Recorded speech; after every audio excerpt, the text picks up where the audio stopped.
Si vous pensez comprendre la situation qui se passe actuellement au Mali, alors détrompez-vous. La réalité est bien plus complexe et plus inquiétante. La crise actuelle au Mali est la plus étouffante de son histoire récente. Et pour cause, depuis des semaines, des groupes armés ont tenté de paralyser des régions entières, fragilisant le quotidien de millions de Maliens. J'ai d'ailleurs fait une vidéo dans laquelle j'explique les causes, les conséquences et les solutions à cette tentative de blocus. Je mettrai le lien de la vidéo dans la description. Mais avant de continuer, abonne-toi si ce n'est pas encore fait, like et commente. Merci pour ton geste. Revenons à notre sujet. Je disais que, face à cette crise, un acteur est particulièrement attendu. Il s'agit de l'Union africaine, qui est une organisation censée garantir la sécurité et soutenir les États confrontés au terrorisme. Mais, entre déclarations officielles, limites opérationnelles et attentes du terrain, une question s'impose. Quelle est réellement la responsabilité et l'efficacité de l'Union africaine dans la gestion de la crise actuelle? Aujourd'hui, on fait le point sans filtre sur le rôle géopolitique de l'Union africaine dans le Sahel en général et au Mali en particulier. Dans une lettre parue le 9 novembre 2025, la Commission de l'Union africaine, via son président, son Excellence Mahmoud Ali Youssouf, a exprimé sa profonde préoccupation face à la détérioration de la situation sécuritaire au Mali. D'abord, il a condamné fermement les attaques contre les civils innocents qui ont entraîné des pertes en vies humaines et amplifié l'instabilité dans les régions affectées. Ensuite, le président de la Commission exhorte à une réponse internationale forte, coordonnée et cohérente pour lutter contre le terrorisme et l'extrémisme violent au Sahel. Il appelle à un renforcement de la coopération, du partage de renseignements et du soutien technique et financier aux États confrontés à ces menaces, conformément au communiqué de la 1304e réunion ministérielle du 30 septembre 2025. Et enfin, le président de la Commission réaffirme la pleine disponibilité de l'Union africaine à accompagner le Mali ainsi que l'ensemble des pays du Sahel dans cette phase particulièrement délicate, en apportant l'appui nécessaire à leurs efforts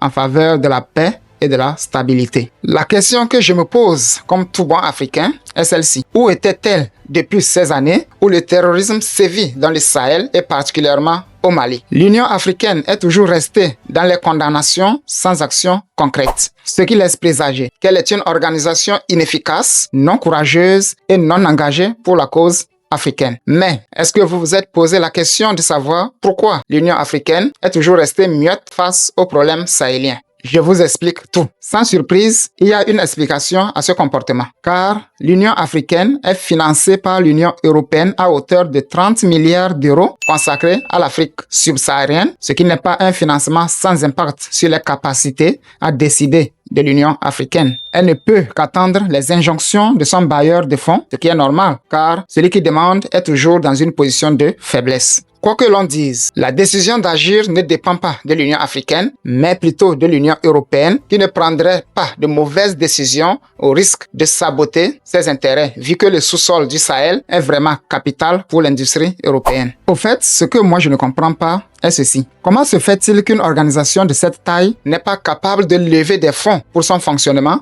et financer également ses projets sur le plan sécuritaire? L'Afrique doit sortir de cette mendicité internationale pour mériter le respect des autres. Vous verrez que juste après les premières attaques au Mali, c'est les forces françaises qui étaient les premières à débarquer en 2012. Il est clair qu'elles étaient venues pour une autre mission et pour preuve, leur mission a échoué. Comment expliquez-vous cet échec malgré la puissance de l'armée française qu'il vante tant? Le président de la Commission parle d'appui technique et financier. C'est bien, mais comment pense-t-il aider concrètement le Mali? Puisque la crise au Mali ne date pas d'aujourd'hui. C'est depuis 2012 que les premières attaques ont commencé avant de s'étendre progressivement. Où était donc l'Union africaine quand Kidal, Gao et Tombouctou sont tombés aux mains des djihadistes avant d'être récupérés par l'armée malienne? Où était-elle? C'est la question que je me pose. Certes, il y a eu des forces internationales qui sont intervenues. C'est le cas par exemple des forces françaises comme Serval et Barkhane entre 2012 et 2013. Et les missions des Nations Unies sous la MINUSMA. Sans oublier les forces africaines comme la Mission internationale de soutien au Mali, en abrégé la MISMA, en 2013, sous l'égide de la fameuse CEDEAO. Les forces européennes, comme d'habitude, n'ont pas manqué au rendez-vous. Avec ETM Mali et ECAP Sahel Mali, elles ont été inefficaces face à l'ennemi. Elles ont toutes échoué. Est-ce un échec intentionnel ou un manque de stratégie? Dites-moi ce que vous pensez dans les commentaires. Leur mission principale était le maintien de la paix et non lutter activement contre le terrorisme. Si on prend le cas des Nations Unies, elles ont dépensé 900 milliards de dollars en 10 ans sans toutefois avoir de résultats. Les armées maliennes sont toujours restées en première ligne pour défendre leur patrie. Je dirais que toutes ces forces poursuivaient un but autre que celui de sauver le Mali et les Maliens. Elles étaient là pour protéger les intérêts occidentaux. Et si jusqu'à présent le Sahel ne connaît pas la paix, c'est à cause de ces organisations dites internationales qui, au lieu de combattre l'ennemi, préfèrent collaborer avec lui pour leurs intérêts et soi-disant maintenir la paix. Et pour être curieux, qui finance ces groupes armés? On ne fabrique ni armes ni drones en Afrique, encore moins au Sahel. Mais où trouve-t-il cet arsenal de guerre? Qui les entraîne? Je pense qu'on doit se poser les bonnes questions à un moment donné. Les Maliens ne feront pas appel à ceux qui leur causent du tort pour venir régler le problème. Sinon, ce serait catastrophique. Laissez-moi vous dire une chose. Si la soi-disant communauté internationale intervient encore une fois au Mali et dans le Sahel, ce serait le début des vrais problèmes pour toute la région ouest africaine. En effet, ils vont profiter de l'occasion pour renverser les révolutionnaires panafricanistes qui sont au pouvoir actuellement dans l'AES. Et tenez-vous bien, si l'AES s'effondre, c'est toute la région ouest-africaine qui va payer le prix avec les conséquences géopolitiques que cela peut engendrer. Dans son allocution, le président de la Commission de l'Union africaine a mentionné un mot qui a mis en mal le gouvernement malien. En effet, Youssouf Ali a déclaré que des groupes djihadistes ont imposé un blocus au Mali, ce qui n'est pas le cas. Mais il s'agit d'une tentative de blocus. Les réactions du côté de Bamako n'ont pas tardé. En effet, le gouvernement malien nie tout blocus et recadre l'Union africaine. Selon eux, en parlant de blocus, l'Union africaine se contente de reprendre le narratif de ceux qui sont dans un plan de déstabilisation du pays. Le Mali, à travers son ministre des Affaires étrangères, Abdoulaye Diop, a réagi aux propos de l'Union africaine sans langue de bois. C'était lors d'une conférence de presse où il estime qu'il n'y a pas de blocus et que l'institution a manqué de rigueur dans l'analyse de la situation sécuritaire au Mali. Par ailleurs, le gouvernement malien salue l'appel lancé par l'Union africaine, mais dénonce la méthode utilisée par celle-ci. Il a déclaré, je cite, « Nous ne tendons pas la main à la dite communauté internationale pour venir à notre secours. Les 10 dernières années, le Mali a fait une expérience avec la présence de plusieurs milliers de forces internationales qui n'a pas répondu aux aspirations des Maliens. » Fin de citation. Dans le contexte actuel du Mali, aucune action ne peut être envisagée sans les Maliens ou sans le consentement de l'État malien.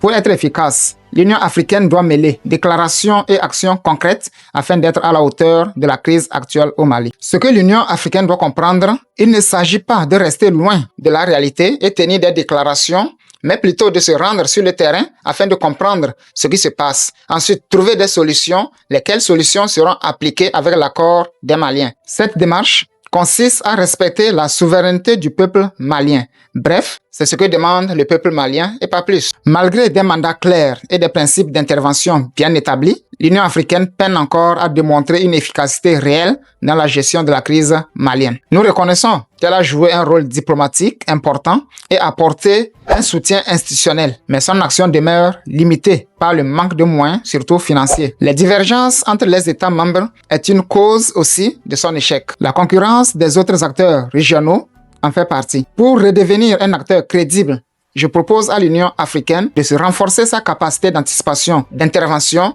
rapide et d'unité politique face aux crises qui touchent le continent. Merci d'avoir regardé la vidéo. À la prochaine.